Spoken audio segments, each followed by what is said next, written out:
안녕하십니까. 김군의 마음TV 김원장입니다. 우주 만물은 하나의 거대한 목적을 향해 나아간다고 생각하지 않으십니까? 우주 만물에는 하나의 큰 목적이 있습니다. 그것은 한마디로 딱 말하면 선용이라고 하는 것입니다. 선용. 자연은 자기만을 위해서 존재하지 않습니다. 자연 만물은 항상 남을 위해서 희생하는 원리를 가지고 있습니다. 예를 들면 땅은 땅 그 자체로 존재하는 게 아니라 땅에 씨가 심겨지고 하면은 그 씨를 위해서 양분을 이렇게 줍니다. 양분을 내어주고, 또 짐승은 자기만을 위해서 존재하는 게 아니라 새끼를 위해서 먹을 것을 가져다 줍니다. 또 나무는 열매를 맺는데 그 열매가 새들이나 짐승이나 또 사람에게 유익을 줍니다. 자연만물은 이렇게 자기만을 위해서 존재하는 게 아니라 선용하면서 어떤 자기가 아닌 또 다른 어떤 존재에게 선용을 하고 베풀면서 살아갑니다. 짐승들도 사실은 이렇게 죽으면 자기의 살을 다른 짐승의 먹잇감으로 내어줍니다. 자연만물은 이렇게 선용의 질서를 향해서 운행하고 있습니다. 결국 인간들도 이 땅에서 질서 가운데 살면, 질서 가운데 산다는 얘기는 진리 가운데 산다는 이야기죠. 진리 가운데 살면 결국에는 인간은 자기만을 위해서 존재하는 게 아니라 선용하면서 이웃사랑하면서 이렇게 살아가게 되는 것이죠. 이렇게 창조의 원리가 끊임없이 선용을 향해 나아가고 있습니다. 나무를 또 예를 들면 작은 씨가 이제 땅에서 이렇게 자라서 또 싹이 트고 줄기가 나고 잎이 무성하고 또 꽃을 피웁니다. 그리고 열매를 맺고 그 열매에서 또 씨앗을 재생산해냅니다. 이것이 질서의 법칙입니다. 이게 자연 질서입니다. 이렇게 나무의 성장을 인간과 이렇게 비유를 한다면 서로 연관성이 있습니다. 씨가 심겨져서 싹이 나고 가지가 나오는 것은 인간으로 말하면 유년기에 해당합니다. 또 가지가 이렇게 굵어지고 이렇게 가지가 자라고 하는 것은 소년기라고 말할 수가 있습니다. 또 잎이 자라고 이렇게 무성하게 되어서 나무가 이제 아주 큰 나무로 성장하면 이 청년기라고 말할 수 있습니다. 그리고 또 나무에 이제 열매가 맺혀지고 하는 거, 암컷과 수컷, 그렇죠. 이렇게 서로 열매가 맺어지는 것은 혼인과 비유할 수가 있습니다. 나무도 이렇게 성장과 발전의 단계가 있습니다. 인간에게도 역시 성장과 성숙의 발전이 이루어지고 있는 것이죠. 그것은 거듭남을 통해서 인간의 영혼도 거듭남을 통해서 성장하고 성숙하게 되어지고 이렇게 변화를 이루게 되는 것입니다. 인간의 성장을 위해서 하나님께서는 인간을 나면서부터 이 땅에서의 그 일생을 마칠 때까지 계속적으로 하나님께서 인간을 섭리하십니다. 인간에게 섭리하시고 조금도 흐트럼 없이, 조금도 오차가 없이 인간을 보살펴 주십니다. 그래서 복음성가에 실수하지 아니하시는 하나님은 실수하지 않으신다네, 그런 복음성가가 있지 않습니까? 조금도 흐트러짐이나 오차가 없이 인간을 보살펴 주시는 분이십니다. 하나님이 나를 잘 아실 뿐 아니라 현재만 아시는 것이 아니라 하나님이 나의 사후의 일까지도 될 것을 미리 보시고, 제가 지금 현재 그대로 가면 저대로 가면 그 나라에 도달하지 못할 것을 염려하시고 걱정하십니다. 그래서 일생을 마칠 때까지 하나님의 백성들을 보살펴 주시고 인도하시고 섭리하시고 계획하십니다.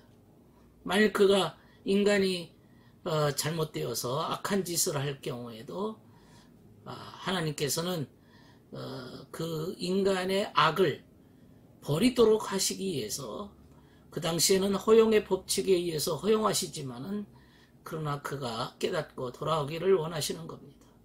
그렇게 그 사람이 가지고 있는 악을 버리도록 하시기 위해서 여러 방법을 통해서 하나님께서는 인간을 향해서 섭리하시는 겁니다.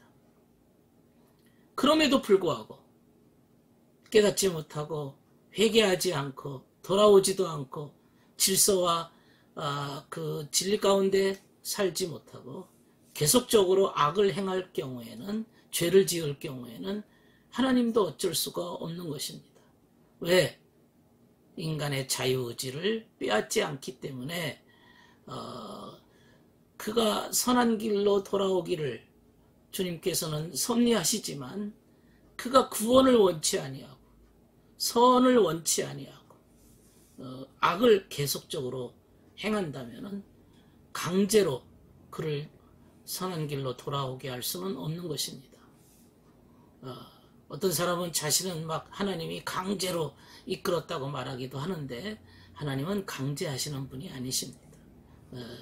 진정 그가 구원을 받기를 원한다면 그 입으로 하나님을 시인하고 하나님의 인도를 받고 해야 되는데, 하나님을 시인하지도 않고 끊임없이 자신의 욕망과 욕심과 정욕에 찌들려서 그저 쾌락을 반복적으로 추구하면서 살아간다면 절대로 구원을 얻지 못할 수 있습니다.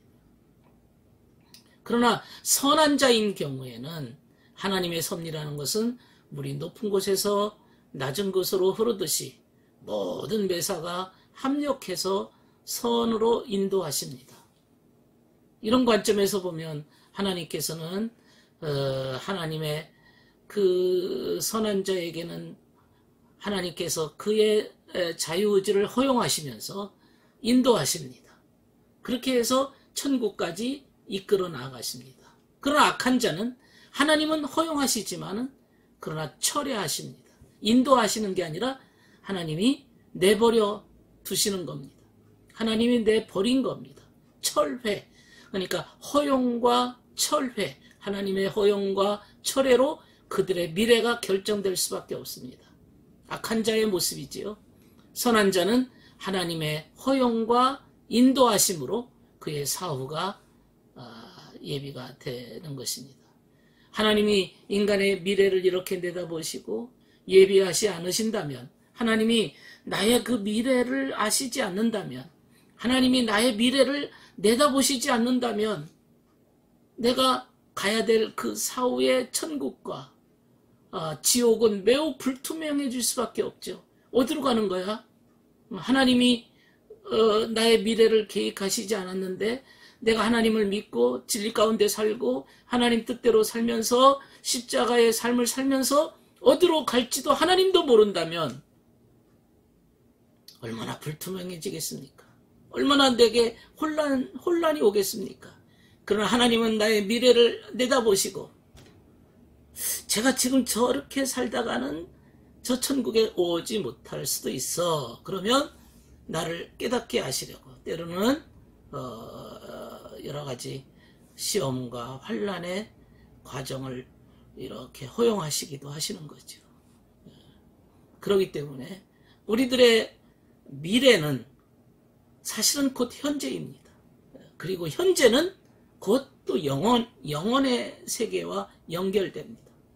하나님의 섭리라는 것은 영원히 지속이 됩니다. 이 사실을 믿습니다. 하나님의 섭리는 영원하다. 하나님의 섭리는 영원히 지속된다. 이것이 우리의 소망이고 우리가 바라야 될, 기대해야 될, 의지해야 될 아주 중요한 핵심 논리입니다. 이 세상에 살아가는 동안에 내가 무엇을 사랑하는지에 따라서, 무엇을 사랑하고 무엇을 바라보는, 추구하는 것에 따라서 나의 미래가 결정되고 나의 영원한 세계가 결정되는 것이죠. 내가 진정 진리를 사랑하고 내가 진정 선함을 사모한다면 그에 따라서 나의 영원한 세계가 결정될 것입니다. 영원에 이른다고 하는 것은 현재의 상태에 따라서 완성된다. 그렇게 볼 수가 있는 것입니다. 우주 만물은 하나의 거대한 목적을 향해 나아갑니다.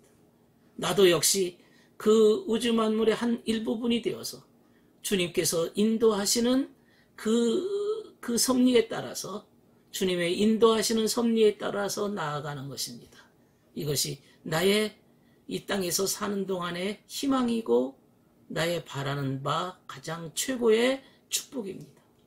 성경 누가복음 6장 38절에 주라 그리하면 너희에게 줄 것이니 곧 후이되어 누르고 흔들어 넘치도록 하여 너희에게 안겨주리라. 너희가 헤아리는 그 헤아림으로 너희도 헤아림을 도로 받을 것이니라. 귀한 말씀이지요. 그러니까 내 수준과 등차에 따라서, 나의 그 상태에 따라서 다 받는다 이거죠. 너가 헤아리는 그 헤아림으로 네 수준에 따라서 도로 받을 것이니라. 도로 받을 것이니라. 그러므로 우리가 이 땅에서 사는 동안에 어떻게 살아야 될 것인지를 말씀하신 겁니다. 오늘은 여기까지 하겠습니다. 감사합니다. 구독과 좋아요를 눌러주시기를 부탁드립니다. 감사합니다.